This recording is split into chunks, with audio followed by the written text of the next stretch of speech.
Ehibesi avuindrindrareny tompo raitsy tony antsoatsika ho mpanompo andesika netsy tena akato salazany mba ho velona toko ary tiavany Jehova Andriamanitra tiavany Jehova Andriamanitra ka tandremo mandrakariva zay asainy tandremana ka tandremo mandrakariva zay asainy tandremana.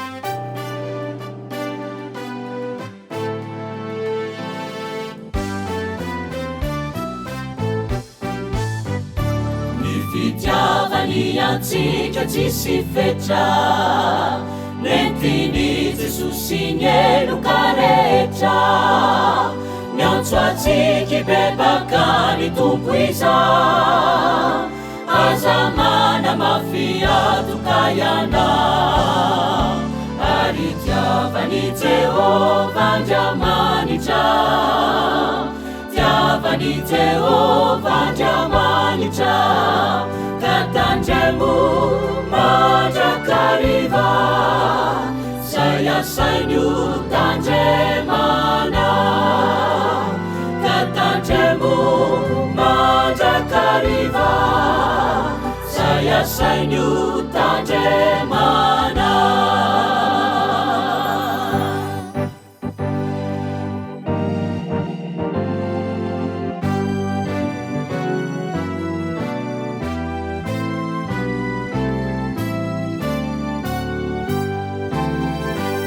Azo antoka tokony fanekeny fa ho velona zay mankatony teny mandehana matahorany tompo ny fanahy mitarika ny mpanompo ary tiavany Jehova Andriamanitra tiavany Jehova Andriamanitra ka tandremo mandrakariva zay asainy tandremana ka tandremo mandrakariva zay asainy tandremana ary tiavany Jehova Andriamanitra tiavany Jehova Andriamanitra ka tandremo mandrakariva zay asainy tandremana ka tandremo mandrakariva zay asainy tandremana.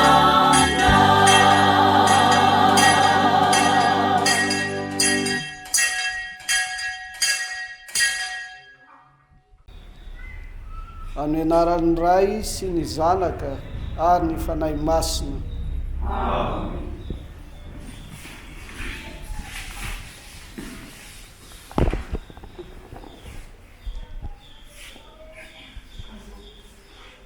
Aoka ivavaka isika rehetra tompo. Ry Andriamanitra Ray sy Zanaka ary Fanahy Masino izay mpamorona sy mpanavotra ary mpanamasina anay, mivory eto anatrehanao amin'ny titranonao ity izahay mba hihaino zay holazainao aminay. Andriamanitro, mangataka aminao amin'ny alalan'i Jesosy Kristy izahay mba asokafany fanahinao masina ny fonay, mba hiasantenao amponay hahatonga anay hibebaka noty nataonay, ka mba inoanain'i Jesosy na amin'ny fiainana na amin'ny fahafatesana, ary hitomboanay atsara isan'andro ho fitondrantena masina. Ho hinoinao ane zany ry Andriamanitro sy ho tanterahinao amin'ny alalan'i Jesosy Kristy. Amen.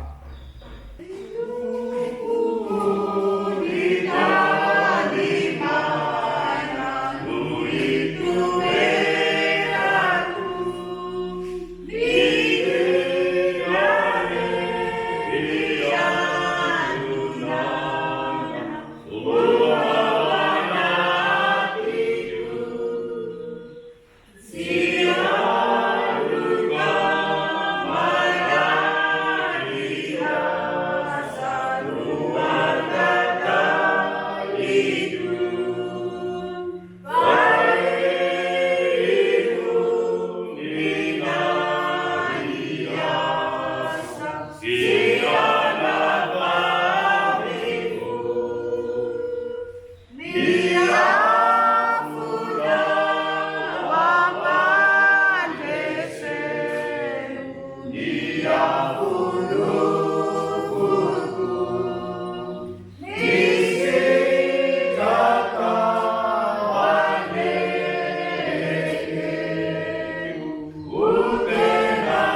rehefiangonana malala izay manafina ny fahotany tsy ambinina fa izay mitsotraka mahafoy azy no azo famindram-po koa raha miaiky ny fahotantsika isika Andriamanitra dia matoky sy marina ka mamela ny fahotantsika sy manadio antsika ho afaka amin'ny tsy fahamarinana rehetra izy noho izany ary dia koanetry tena sy fona amin'Andriamanitra isika no ny fahotantsika. Ry Andriamanitra tsy toa mpamorona sy mpanavitra anay eo masiny no ka mankala ny ratsy rehetra indreto izay mpanota mantra manetry tena sy miaiky ny fahatosonay sy ny elokay rehetra eto anatrehanao nandova ota sy eloko izay sady nanota taminao tamin'ny hevitra sy ny teny ary ny asa ka tokony ho very sy hoeloina mandrakizay nefa no ny fahasoavanao sy ny famindramponao lehibe sy mahagaga dia mifona aminao amin'ny anaran'i Jesosy Kristy izahay. Ry Andriamanitra raibe famindrampo izay nanolotra ny zanako lahy tokony ho faty isolana mamindrafo aminay ary noho ny anarany dia mamelany fahotanay rehetra ary ampitombo amin'ny alalan'ny fananao masina ny fahalalana marinanao sy ny sitraponao ary ny fanoavana marina ny teninao mba ho tonga amin'ny fahasambarana mandrakizay izay noho ny fahasoavanao amin'ny alalan'i Jesosy Kristy tomponay. Amen.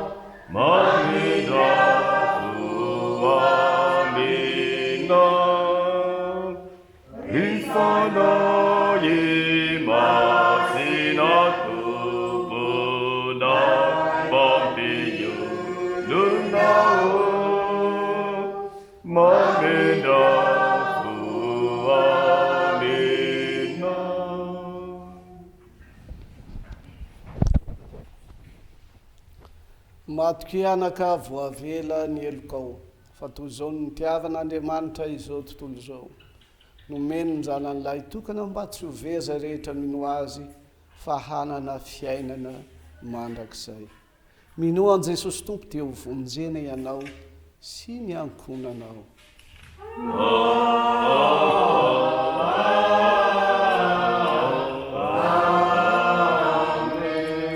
Voninahitra ny amin'ny avo indrindra ho an'Andriamanitra.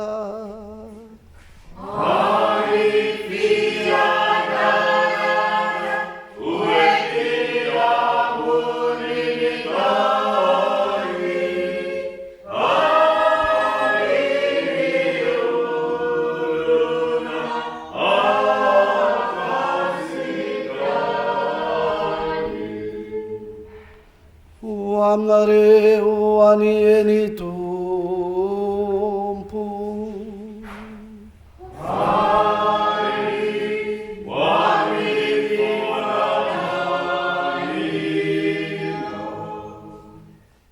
Aoka hivavaka isika rehetra. Andriamanitra tsy toa sady mandrakizay ny zanakao Jesosy Kristy namonjenao ny tena manam-panan'ilay martyra. Toa dia mangataka aminao izay ny famindramponao tsy talany mamindrafo aminay fa mamelany elokay rehetra ary manapahanay amin'ny fananao masina mba tsy kiranay tenanay amin'izay azonay aretina sy ny fahoriana hafa araka ireo izao amin'ny fahasoavanao izay ka tehirizy izao amin'ny fahatahorananao mba ho afaka amin'ny fahatezerana sy ny fijaliana na ny ankehitriny na ny amin'ny mandrakizay noho ny zanaka malalanao dia Jesosy Kristy tomponay izay miaravelona sy miara-manjaka aminao sy ny fanay masina.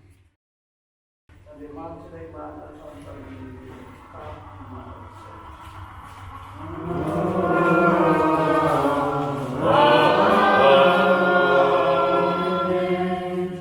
Ako metsika ry avana ny tenin'Andriamanitra izay minetsika tsika amin'izao Alahady fahasivy ambin'ny folo manaraka ny Trinite zao. Voalohany dia izay hitantsika eo amin'ny Isaia faefatra amby efapolo, ny faha-iraika amby roapolo ka hatramin'ny fahatelo amby roapolo. Ary ny faharoa dia eo amin'ny epistily ho amin'ny Kolosianina fahatelo ny andininy voalohany ka hatramin'ny fahafolo. Izao mivaky-tena amin'ny anaran'i Jesosy. Sarovy izany ry Zakôba dia ianao ry Israely, fa mpanompoko ianao. Noforoniko ianao ka mpanompoko, sy ho adinoiko ianao ry Israely eo. Izao efa nandevina ny fahadisoanao tahaka ny fandevina ny zavona, ary ny fahotanao tahaka ny raona. Koa miverena amiko fa efa nanavitra anao aho. Miobia ry lanitra, fa Jehova no nanao zany. Manaova feo fifaliana ianareo ry fitoeran'ny lalina any ambanin'ny tany. Velomin'ny oby ry tenimbohitra, ary ianao ry ala mba amin'izay azo rehetra ao. Fa Jehova efa nanavitra any Zakôba sy mampiseho ny voninainy eo amin'ny Israely.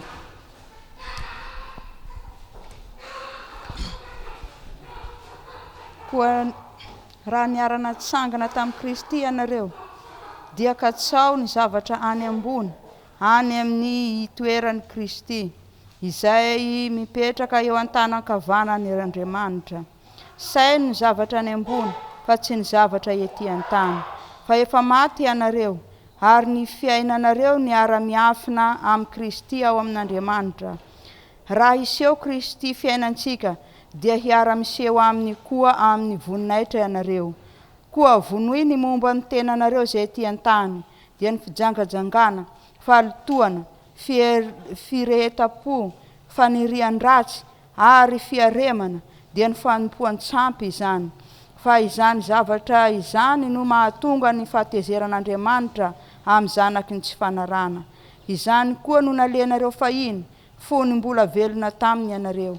Fa ankehitriny, esory koa izao rehetra izao, dia ny fahatezerana, fiafinafonana, lolo-po, fitenenan-dratsy, teny mahamenatra avy amin'ny vavanareo. Aza mifandainga ianareo, fa efa narianareo ny toetra taloha mba amin'ny asany.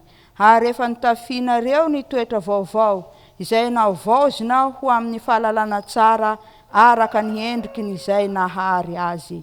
Amen.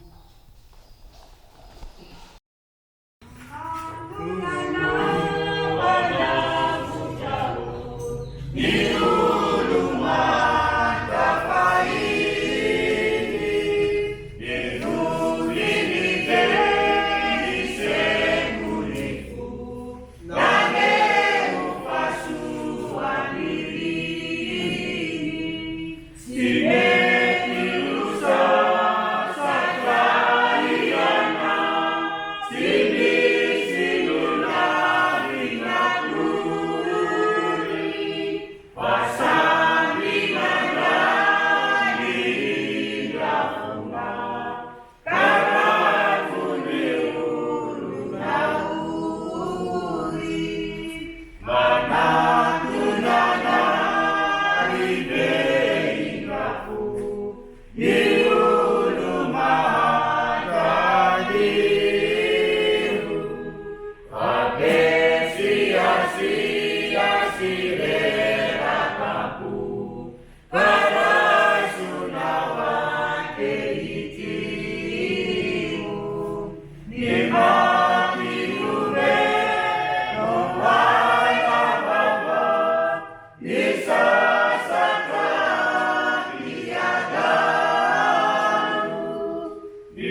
aokorentsika indray zao ry havana ny filazantsara dia ny filazantsara masina araka ny Matio 5 ny andininy voalohany ka hatramin'ny 9 toy zao mivaky ny teny eo amin'ny anaran'i Jesosy Kristy tompontsika.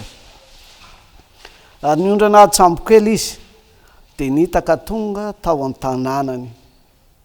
Ary indro nisy lehilahy anankiray marary ny paralysisy nandry tamin'ny fandriana nentin'ny olona teo aminy. Ary Jesosy noho nahita ny finoan'ireo dia nanao tamin'ilay marary ny paralysisa hoe: matoky anaka, voavela ny elokao.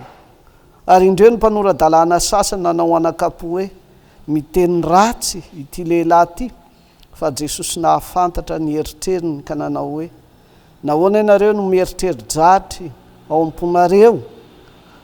Fa izy moa ny moramora kokoa ny manao hoe voavela ny elokao, sany manao hoe mitsangana ka mandehana. Fa mba ho fantatrareo fa ny zanak'olona manana fahefana ety ambonin'ny tany amela eloka. Dia hoy izy tamin'ilay marary ny paralysisa: mitsangana be tao ny fandrinao ka modia any an-tranonao. Dia nitsangana izy ka lasa nody tany an-tranony. Ary ny vahoaka raha nahita izany dia raiky tahotra ka nankalaza an'Andriamanitra izay nanome ny olona fahefana toy izany. Amen. Sarana any eny tompo no ny filazantsara. Aoka isika iaraka naisy anambara ny finoana embonantsika amin'ny fiangonana kristianina rehetra manerana izao tontolo izao araka ny fanekempinoana apôstôlika. Mino an'Andriamanitra ray sy fompanao lanitra sy ny tany aho, ary mino an' Jesosy Kristy zanalay tokony tompontsika izay nitorotorona tamin'ny fanahy masina, nateriko Maria Virtsiny, njalo nanampiko Ponto Pilato, nombona tamin'ny hazo fijaliana, maty ka naleva, hidina tany amin'ny fiainantsiny, tsahany tamin'ny maty tamin'ny andro fahatelo, apetatra ho any an-dany, petraka kavanan'Andriamanitra, avy any viany tsara ny velosima. Mino ny fanahy masina, fiangonana manerana izao tontolo, famelan-kely, fitsangana ny tena maty ary ny fiainana mandrakizay.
Aoka hivavaka isika rehetra.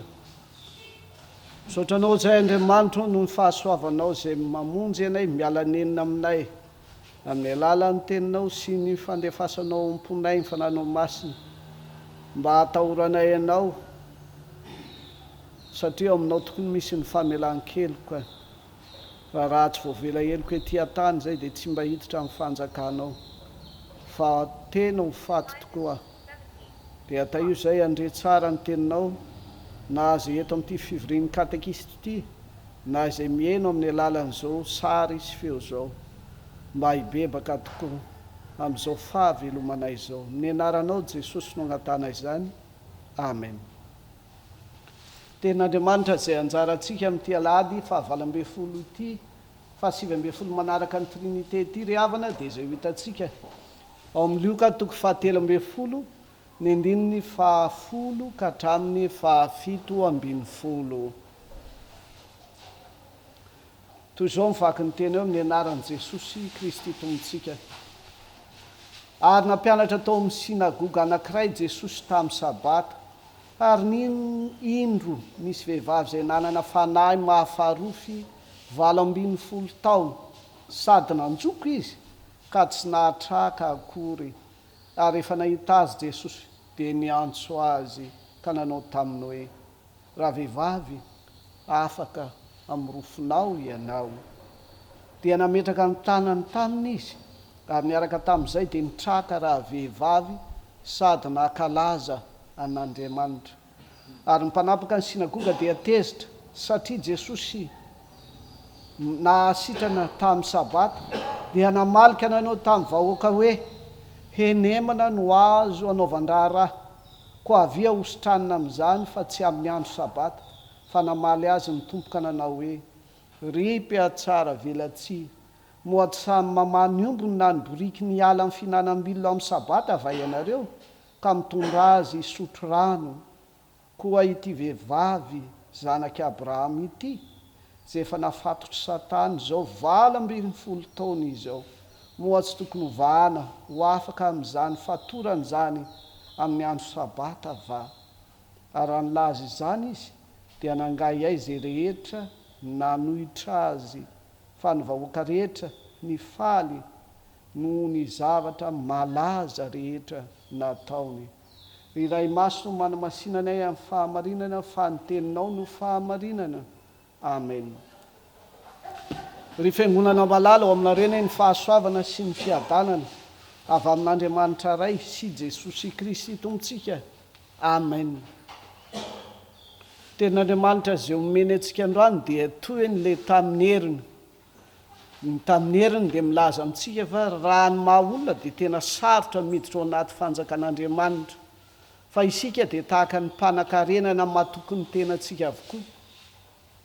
Ka raha mahatoky ny harentsika isika ny zavatry ny tany dia tsy afaka hiditra mihitsy ao amin'ny fanjakan'Andriamanitra, fa moramora kokoa ny hidiran'ny ramevo amin'ny vody fanjaitra no ny hidiran'ny mahatoky ny hareny ao amin'ny fanjakan'ny lanitra. Tena sarotra. Dia kivy ny mpianatra nefa namaly ny mpianatra tamin'ny fahakiviany izay ny tena hoe izy andray no hiditra amin'ny fanjakan'ny lanitra. Dia hoy Jesosy hoe: zavatra tsy hain'olombelona zany fa hain'Andriamanitra avokoa ny zavatra rehetra. Ny toany androany dia milaza amintsika fa tsy hiditra amin'ny fanjakan'ny lanitra tokoa isika raha tsy miova fitondran-tena. Jesosy mijery ny fontsika, tena miova tokoa tahaka ny zazakely mifidy ny hiditra amin'ny fanjakan'ny lanitra ve isika sa tsy. Fa raha tsy miova isika dia ho tahaka n'ireo olona tany sain'i Jesosy amin'ity Lioka 13 ity, izay mitantara indrindra an'ilay loza nanjoany Galiliana zay naharoaro ny Pilato tamin'ny fanatitra fanao ny rany. Dia hoy Jesosy: moa ataonareo fa reny olona ireny no mpanota indrindra, tsia, fa raha tsy miova ianareo dia ho faty tahaka azy ihany. Dia tahaka an'izany koa ireo 70 ny enjeran'ny tilokambony Fotoam, valambiny folo ny ray maty teno eo dia ho takan'izany isika raha tsy miova ny fotsika andray an' Jesosy atahotra an'Andriamanitra no sady atokony famindram-pony ka hamelany elontsika zay tsy mino an'Andriamanitra akory fa manao fivavahana pona. Zany mahatonga n'izao resaka izao mba hiovanao atahoranao an'Andriamanitra. Dia io isika hoe le nenjerany tilikambo no tokony atahorana an'Andriamanitra, na le hoe noaroarony vonoany pilaty dia nitatazany pilaty tamin'ny koveta ny rano dia naharoarony tamin'ny fanatitry ny biby ataony fanatitra ho amin'ny sampitopony, iny ny tena atahorana an'Andriamanitra? Tsia, fa ny tena atahorana an'Andriamanitra dia tadidio tsara ny teny izay vakiana rehefa amin'ny ritoaly ny fandevenana izay ilazana hoe inona no atahorana an' Jehova, dia mamaly ny boky izao ny valiany boky ry havana, ao aminao tompo no misy ny famelan-keloka. Zay no atahorana an'ity Jehova ty Andriamanitra ty, izy ihany no mamela heloka fa tsy ny fahagagana zay ataony avelany ny elokao rehefa mibebaka ianao, tsy avelany ny elokao rehefa maninona tsy mibebaka ianao, fa mifikitra amin'ny hevitrao. Hoy mitantaro amin'ny ity Matio 7 ity namarana azy eo amin'ny 15. Rehefa nosotranin' Jesosy le paralysisa, tsy niteny Jesosy hoe miareny ianao, sotrany ianao amin'ny rofonao, fa niteniny fotsiny Jesosy hoe anaka voavelany elokao. Zay ny teny nataon'i Jesosy nanasitranany an'ity marary ny paralysisa ity, dia sitrana ilay marary. Dia ho ny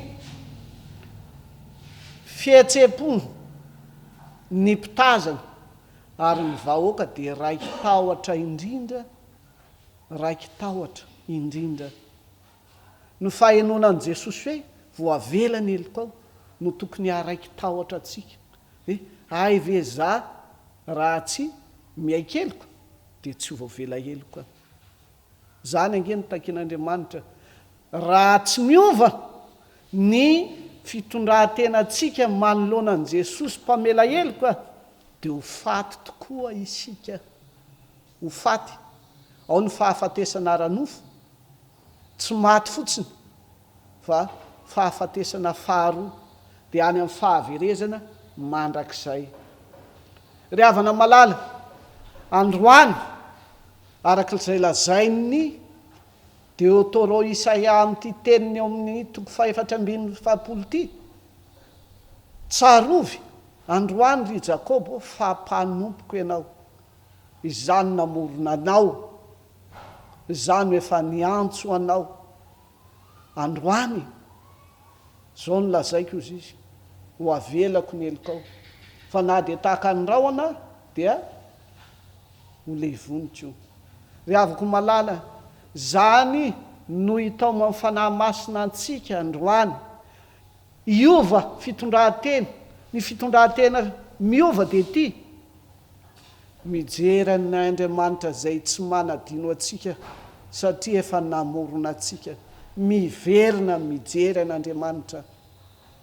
Zany angeny tadiavin'i Jesosy eto, tsy ho tahaka n'ilay vehivavy, nanin'ilay vehivavy tsy nahatraka akory tonga ao am-piangonana, tsy mahita an' Jesosy, tsy mahita an'Andriamanitra ao amin'ny fiangonana. Fa misy koa olona salama tsara, mpitaritra mpivavahana ety aloha mihitsy aza, mitraka tsara ny lamosiny, miandra tsara ny tranganany, fa tsy mahita an' Jesosy. Katekista tsika ny tongeto, pastor tsika tongeto, tandremo, sao manjoko, tsy mahajery an'Andriamanitra, ny fanahintsika tsy mahita an' Jesosy mamela ny eloka, ny fanahy manjoko. Ka rehefa tsy mahita an' Jesosy dia mihevitena fa marina, rehefa tsy mahita an' Jesosy dia mihevitena fa tompon'ny fiangonana, mahalala tsara ny dikany hoe sabata, mahalala tsara ny dikany hoe sabata, ka ny fahalalana ny dikany hoe sabata dia andron'Andriamanitra, dia misy didy manajany andro sabata hanamasina azy. Fa izao no fanarahan'ny olona tsy mijoro tsara eo anatrehan'Andriamanitra, manaja azy ivelany eo anatrehan'ny olona, fa rehefa tonga any an-trano mahita ny omby sy ny borikiny mifatotra eo amin'ilay tranon'omby, inona no ataony? Lasa izy mangingina, vahany ny ombiny dia hoentiny maninona? Misotro rano. Ary amin'izany fanaovana asa zay fady amin'ny sabata zany dia mevy tena ho marina izy. Zay ilay hoe manota par silence ozy izy ny olona amin'izao tontolo izao. Kanefa Jesosy mahita ny mangingina ary mahalala tsara ny eritreritsika. Ry havako malala, mila mahita an'Andriamanitra zay onenantsika isika rehefa manaiky miasa amin'ny fanahy masina, miasa ao amin'ny tenin'i Jesosy ny fanahy masina, fa tsy miasa tsy amin'ny tenin'i Jesosy. Inona ny fiasan'ny fanahy masina amin'ny tenin'i Jesosy? Tamin'ilay lehilahy marary ny paralysisa nalemy miasa amin'ny fanahy masina dia ty nahita ny fiaikeikeloka mangina ny ty marary ny paralysisa ty Jesosy, dia tsy niteny intsony ny fahotana hoe zao ny fahotanao na tonga nyty aretinao ty, tsy niteny an'izany intsony Jesosy. Fa inona ny tenin'i Jesosy? Anaka voavelany elokao. Zany no ataon'i Jesosy. Ny asa amin'ny fanahy masina tamin'ilay vehivavy zay nanjoko, tena ny vatany manjoko, azony aretiny ratsy, azony Satana namatotra azy, ka any amin'ny sainy ny vonoany Satana. Dia rehefa ny saina ny vonoany Satana dia mivaly any amin'ny lamosina, tsy afa-mitraka. Ity no aretina lazainy vazaha manampahaizana momba ny medicine hoe psychoscoliose. Ny saina ny fatoran'ny Satana dia metraika any amin'ny vatana. Zao no lazainy Jesosy tamin'ity 12 taona ty vehivavy ty voafatotra, voafatotra, tsy afa-nitraka, nitodika amin'Andriamanitra. Amin'izao izy tsy afa-nitraka zay, Jesosy amin'ny alalan'ny teniny no mampitraka azy. Zany no fiasan'ny fanahy masina atao amintsika ry havana, ka tokony raisintsika ny fanahy masina miasa ao amin'ny tenin'i Jesosy. Ny tenin'i Jesosy, raha ohatra ianao efa miaikeloka tsy milaza ny fahotanao akory izy, hoe meke an'izao fahotanao zay vao avelako eloko ianao, fa tonga dia lazainy aminao hoe anaka manome anao herim-po, hanekenao, handraisanao amin'ny tanany finoana. Zany tenin'i Jesosy hoe sitrany ianao amin'ny rofinao. Handraisanao amin'ny teny mpamelan-keloka nataon'i Jesosy hoe anaka voavela ny elokao. Fa raha tsy izany kosa dia mahitsy ny tenin'i Jesosy ho an'ny olona zay mijoro tsy mibebaka. Inona nataon'i Jesosy amin'ireo olona nanatrika ny fanasitranany vehivavy, ity vehivavy narary 12 taona ity? Teny ratsy an'i Jesosy izy manasitrana amin'ny andro sabata. Tsy navoaka ny tambavany, fa fantatry Jesosy tamin'ny eritreriny. Zany no nataon'i Jesosy ry mpiatsara velatsia. Zany no ataon'ny fanahy masina mampiasa indray ny teny Jesosy amintsika koa. Raha minitsy mibebaka sika dia miala nenina farany amintsika. Ny Jesosy amin'ny alalan'ny fanahy masina miteny hoe ry mpiatsara velatsia.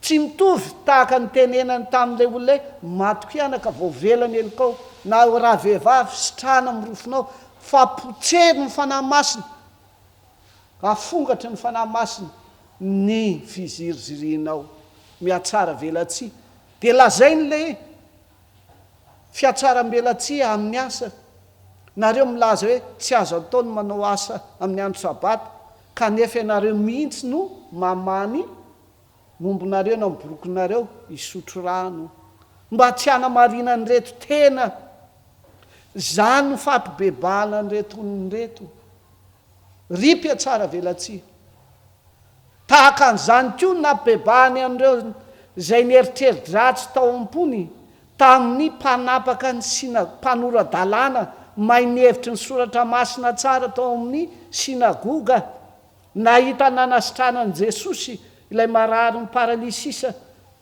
teny ratsy ty satria nahoana izy n'olona ihany nefa mamela mieloka io no ataon'i Jesosy amintsika ay nieritreritsika dia ny fanahy masina fanahy ny fahamarinana mamoaka ny eritreritsika ratsy ka rehefa avoaka ny fanahy masina inona no ataonao miandry ny fiaikekeloko aminao Jesosy fa nenreto olonreto tsy ny aikeloko izy tsy ny aikeloko izy izany olo zany mpanorad-dalàna ao amin'io Matio toko 7 io sy ny tao amin'ny sinagoga ao amin'io Lioka toko 7:12 io tsy nety miova ny fitondran-tenany tsy nanaiky ny feo fanahy masina zay anova ny fitondran-tenany fa zay nenay zay ny mahavery mandrakizay ry ava malala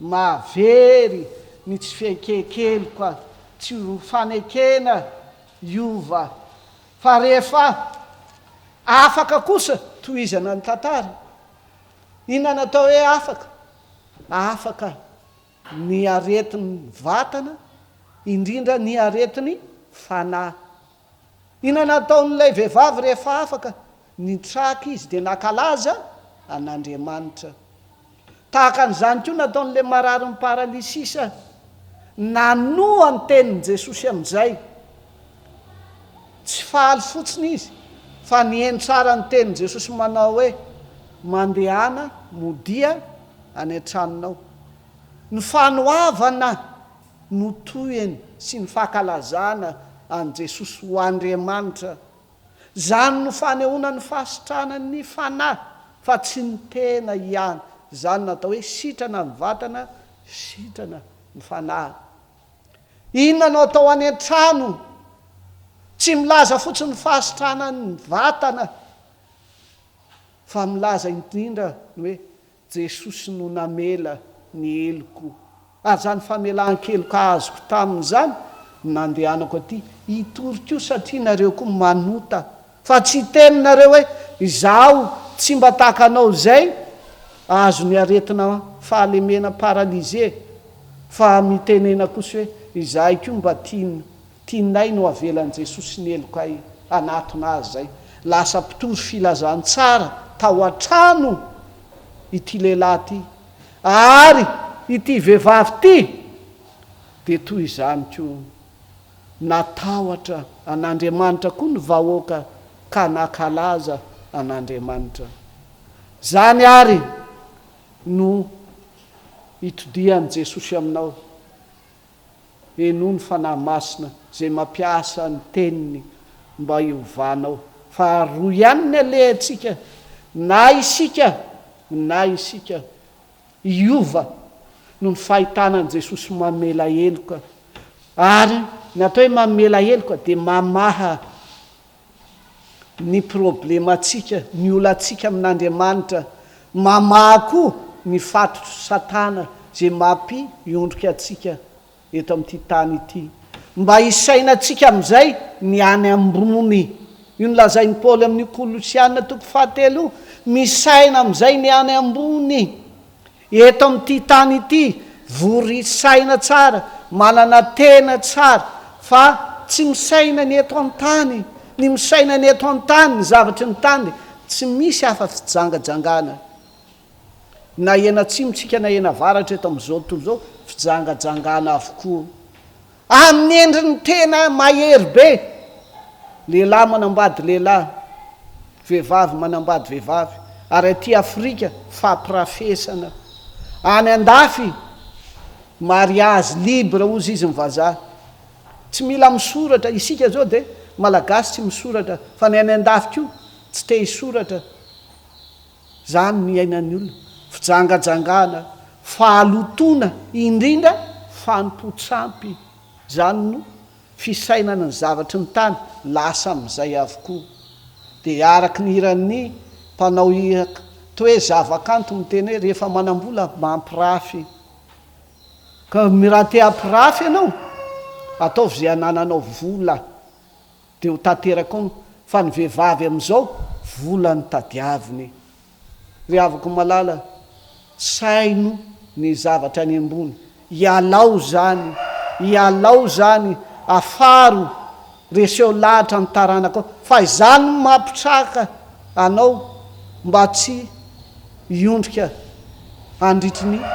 tsy vala amby folo taona intsony fa mandrakizay zany no afatry ny tompo amitsika ka esory am'izay ny firehetam-po zany no fitondran-tena tezitezitra avokoa miredrehatra avokoa miafinafina avokoa ampiam-piangonana any an-trano zany sisany fitondran-tena atsika rehefa miondrika tsy ahafahan' Jesosy fa rehefa afaka kosa sika de ho mitoyny kolosianina mifampilaza amin'ny tononkira sy ny salamo fa mamaka ny kolosianina toko fahatelo zany ny tokony ataotsika ny mpivady aoko hifankaty tsara ny lehilahy aoko ho tia ny vadiny ny vehivavy aoko hanoa anaiky tsara ny vadiny ary ny ankizy aoko hanaja tsara ny ray aman-dreny ny ray aman-dreny kosa tsy hanao zay hampahasosotra ny ankizy ny mpampiasa tsy ampijaly ny mpiasany zany no atao hoe misaina ny zavatra any ambony tena efa nafahan' Jesosy dia manoa azy sy tia azy engane mba iovy anao mandre an'izao teny izao amen.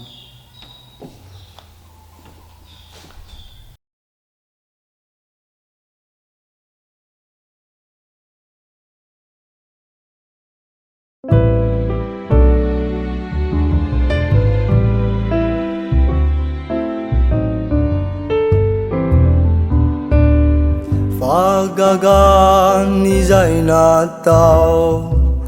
nataonao Jesosy faizay nanovanao rano ho divay tamin'ny andro fampakarana fagagan izay nataonao Jesosy faizay nanovanao rano ho divay tamin'ny andro fampakarana voalohany nasa nataonao nanehonao famantarana voalohany nasa nataonao nanehonao famantarana tokoany paromponao zay efa nakambanao iray anehoy ny voninahitao ny tananao misy orata metezanao eo anilany amin'ny ady zay atrehiny fampanesi ny tarinao ry Jesosy kapitenina voalohany nasa nataonao nanehonao famantarana voalohany nasa nataonao nanehonao famantarana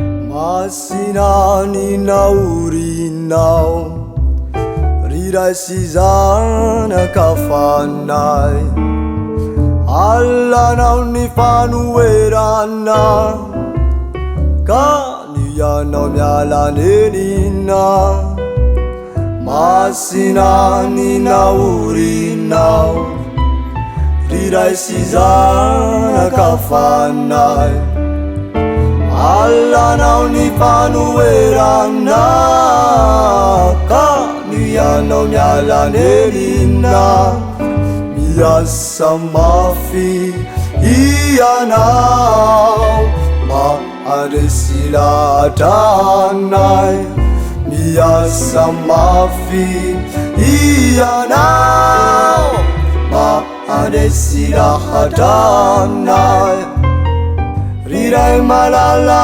miandanitra Sisitrakao ny fisarana Ny fivadiany tsy masina Ny mitovy fananana Voahozona ny tany re Vonjeo zay faloza be Aiky fahotana minifo Miaino ity teny so Miasa mafy ianao Maharesy lahatra-nay Miasa mafy ianao Maharesy lahatra-nay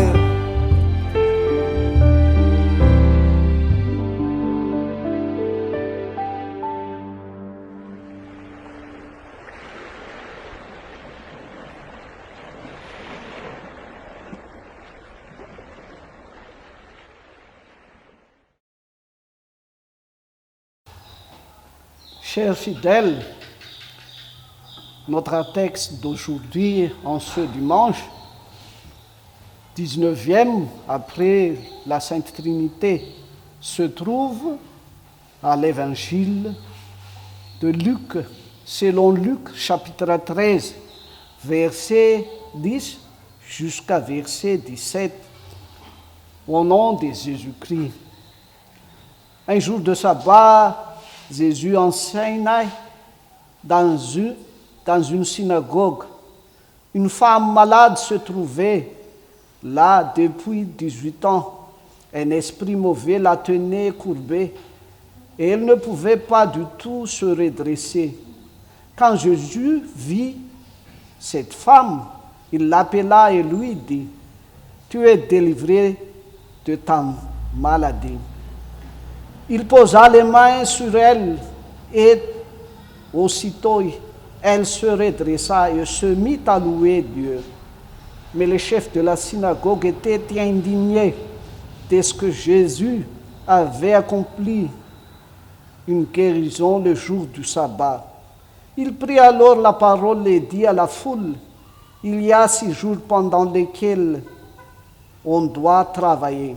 Venez donc vous faire guérir ces jours-là, et non les jours du sabbat. » Le Seigneur lui répondit en ces mots, « Hypocrite que vous êtes, le jour du sabbat, chacun de vous détache de la graisse de son bœuf ou son âne pour le mener boire, n'est-ce pas? Et cette femme descendante d'Abraham, que Satan a tenu liée pendant 18 ans, ne fallait-il pas la délivrer de ses liens le jour du sabbat? Cette réponse de Jésus remplit de honte tous ses adversaires, mais la foule entière se réjouit de toutes les œuvres magnifiques qu'il accomplissait. Seigneur, sanctifie-nous par ta parole, car ta parole est notre justification. Amen. Chers fidèles, que la grâce de Jésus soit toujours avec vous. Amen. Aujourd'hui, chers fidèles, Jésus nous avertit de changer de comportement. De changer de comportement, sinon on meurra. C'est la vérité qu'il dit dans cet évangile de Luc chapitre 13. Il commence par ce verset, par ce récit qui relate le fait de Galiléens que Pilate a fait mélanger dans son offrande le sang de ces Galiléens et aussi le sort des 18 personnes qui sont écrasées par le tour de Siloué. Chers amis, il faut changer notre comportement, sinon on aura de grands problèmes envers notre Dieu. Il faut avoir la crainte envers notre Dieu. C'est le changement que Dieu nous veut avoir. Pourquoi avoir crainte à notre Dieu? La réponse est, c'est à Dieu seulement qu'appartient le pardon de nos péchés. C'est à Dieu seulement. Ainsi, il a donné cette autorité aussi en son Fils unique, Jésus. Donc, tous les textes d'aujourd'hui nous invitent de recevoir dans notre cœur le Saint-Esprit. Le Saint-Esprit a le pouvoir en tant que Dieu de changer notre cœur. Comme dit l'Ancien Testament d'aujourd'hui, selon le Deutéronome Isaïe chapitre 44, il nous dit dans ce texte que Dieu, dans sa miséricorde, veut pardonner nos péchés. C'est un grand appel de repentance que le Deutéronome Isaïe qu'il nous offre aujourd'hui. La repentance, c'est le seul moyen de parvenir au pardon de nos péchés. Regardons le texte d'Ésaïe. Le texte d'Ésaïe nous dit que Dieu nous pardonne comme il efface les grands nuages. Nos péchés devant Dieu sont des nuages épais. Mais quand ces nuages épais ne sont pas anéantis, il va devenir un déluge dans notre vie, comme ce qui prévaut actuellement dans le monde, dans ce changement climatique, où il y en a des inondations qui périssent plusieurs vies humaines, des inondations en Inde, des inondations en Europe, qui peuvent anéantir tout le monde. Mais aujourd'hui, l'évangile du Deutéronome Isaïe nous dit, repentez-vous, retournez à votre Dieu. Si vous retournez à votre Seigneur, Dieu pardonnera notre péché. Comme il efface les nuages épais, il va effacer nos péchés. Ainsi, il va pardonner tous les maux, tous les péchés que nous avons offensés notre Dieu. Comment opère le Saint-Esprit pour que nous puissions devenir des repentants? Si nous avons un cœur qui se repent, Jésus ne veut plus que nous confessions avec notre bouche nos péchés. Mais il nous dit, Fils, tes péchés sont pardonnés. Comme il a dit aux paralysés dans l'évangile que nous avons lu. Et aussi, comme il dit à la femme qui s'est courbée pendant 18 ans, qui ne sait plus se redresser, il a dit à cette femme, femme, sois guérie de ta maladie. Et après, il a imposé la main sur sa tête. De cette façon, l'Esprit veut changer notre comportement en ce Jésus qui veut nous guérir. Le Saint-Esprit nous souffle.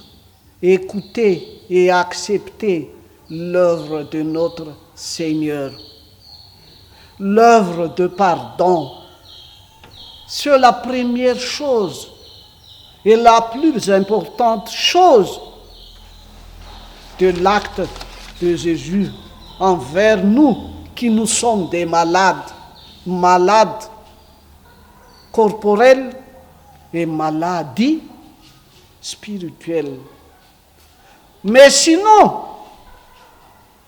si nous ne voulons pas nous repentir, l'œuvre du Saint-Esprit nous amène à une honte en disant hypocrite. Il révèle l'hypocrisie qui nous guide dans notre vie. Nous voulons être vus comme des saints dans l'Église. Mais au fait, nous sommes des hypocrites. Quelle en est l'hypocrisie? L'hypocrisie, nous disons, nous enseignons les autres, ne travaillez pas le jour du sabbat, mais nos actions silencieuses nous condamnent. Nous délivrons notre bœuf de sa crèche pour boire le jour du sabbat. C'est nos péchés. Nous cachons nos péchés. Cacher ces péchés devant Dieu, c'est un grand péché. Maintenir dans la vie l'hypocrisie, dans la vie chrétienne, c'est un mauvais comportement.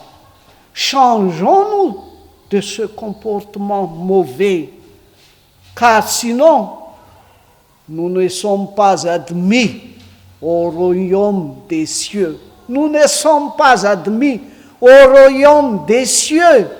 C'est la vérité. C'est que Jésus nous dit aujourd'hui. Si vous voulez entrer dans le royaume du ciel, acceptez l'œuvre du Saint-Esprit qui révèle votre faute. Acceptez-le. Jésus seulement sait et a le pouvoir de pardonner nos péchés. Cette œuvre du Saint-Esprit, c'est comme un couteau qui coupe et qui tranche, qui coupe notre mauvaise direction et qui tranche. Ceci est le mauvais comportement qui mène à la ruine. Et ceci aussi, c'est le bon comportement qui mène à la vie éternelle. Il faut en choisir une seulement de ces deux options. Chers fidèles, quelle en est votre réponse aujourd'hui? Acceptez l'invitation de repentance du taureau Ésaïe. Dieu sait effacer les gros nuages, les épais nuages de nos péchés en un seul souffle. Comme le soleil efface les nuages du ciel, il va effacer les péchés du repentant. Amen. Ray sy ny fitahina fahasoavan'i Jesosy Kristy tompontsika, ny fitiavan'Andriamanitra ray ary ny firaisana amin'ny fanahy masina ao aminareo rehetra ny hatramin'izao ka ho mandrakizay. Amen.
Ry havana malala misaotra an'Andriamanitra indray isika afaka manatanteraka n'izao fotoam-pivavahana izao izay mivantana any amintsika menakavy, dia mampahalala antsika hatrany fa asan'Andriamanitra no atao amin'izao fitoriana filazantsara zao, miala nenina amintsika mba azotsika tokoa manaiky hiditra amin'ny fanjakan'Andriamanitra. Dia isaorana koa androany ny fivorian'ny katekista ny Fotoam Amborovy izay voreto, ao anatin'izany ny fitandremana Amborovy, ny fitandremana Pitolova ary ny fitandremana Ambalika. Dia araka izay ahitanareo azy zao, nanomboka omaly alakamisy amin'ny alalan'ny fiofanana, fampatanjahana ara-pampianarana sy fananarana. Izay nanomboana azy alakamisy, dia ny lakamisy atoandro teo dia ny fampianarana mahandro mba azon'ny katekista mampianatra ny fiangonana sy ny fanatsarana ny fivelomany amin'ny toerana sarotra. Dia natao omaly zany ry mpijery malala dia ny fianarana briosy, zavatra tsotra nefa fantatr'Andriamanitra izay ahasoa. Dia androany maraina fitohizan'ny fampianarana ny famonjena araka ny testamenta taloha. Dia mifarana zao le fiofanana fa mitohy amin'ny fivoriana raha ampitso, dia ny fampianarana ny filevana ray manontolo, dia misy ny asa sy fampiarezana, misy ny atsapanahy ary mifarana amin'ny Alahady amin'ny Fotombe. Ka dia tsara no alalantsika mpijery an'izay mba azotsika mitondra mambavaka ary manome hevitra na fanampiana amin'ny fiangonana zay tantanan'izy ireo satria tsy mora mitantana amin'ny fiangonana araky ny toriteny zay nomeny Jesosy antsika androany. Misaotra indrindra tompoko. Ho aminareo any eny Tompo,